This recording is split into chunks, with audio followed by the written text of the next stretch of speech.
తెలుగులో short films తో పాటు ఒక ఫ్యూచర్ ఫిల్మ్ లో యాక్ట్ చేస్తూ తెలుగు ప్రజలకు దగ్గర కాబోతున్నారు మన పృథ్వీరాజ్ కుమార్ గారు. హాయ్, ఎలా ఉన్నారు? బాగున్నాను, మీరు ఎలా ఉన్నారు? నేను బాగున్నాను. Welcome to news today.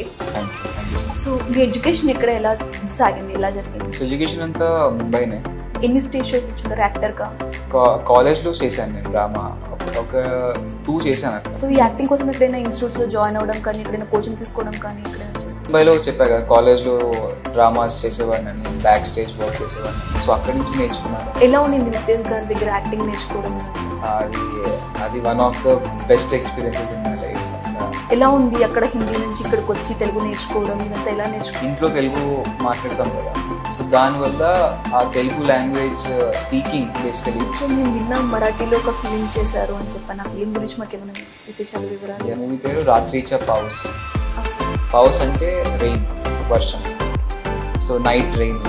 హిందీలో కూడా చాలా షార్ట్ ఫిల్మ్స్ చేశారు అని. హిందీలో షార్ట్ ఫిల్మ్స్ చేశాను, చాలా షార్ట్ ఫిల్మ్స్ చేశాను. రాహుల్ రవీంద్ర గారి నుంచి నేను క్వాలిటీ నేర్చుకోవాలి, ఈ క్వాలిటీ నాలో బిల్డప్ చేసుకోవాలన్న క్వాలిటీ ఏదైనా? కూల్గా ఉండాలి.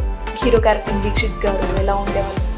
ఆయన కూడా చాలా ఫన్, చాలా ఫ్రెండ్లీగా. మరి మన నేషనల్ క్రష్ రష్మిక మందన, తనతోటి సెట్స్ లో మీరు ఉండడం ఎలా అనిపించింది? రష్మిక మందన గారు కూడా చాలా స్వీట్ అండి. అంటే కంఫర్ట్, బేసికలీ ఒక కంఫర్ట్ క్రియేట్ చేస్తారు కదా. అందరికంటే ఎక్కువ జోవియల్ గా, ఫన్నీగా, క్రేజియస్ పర్సన్ ఎవరు ఉంటారు? రాహుల్ సార్. కలికి ముందు అరే నాకు ఈ రోల్ వచ్చుంటే బాగుండేది, ఈ రోల్లో అల్లకంటే నేను బాగా చేసేవాడిని అని అనిపించిన రోల్ ఏమైనా ఉందా?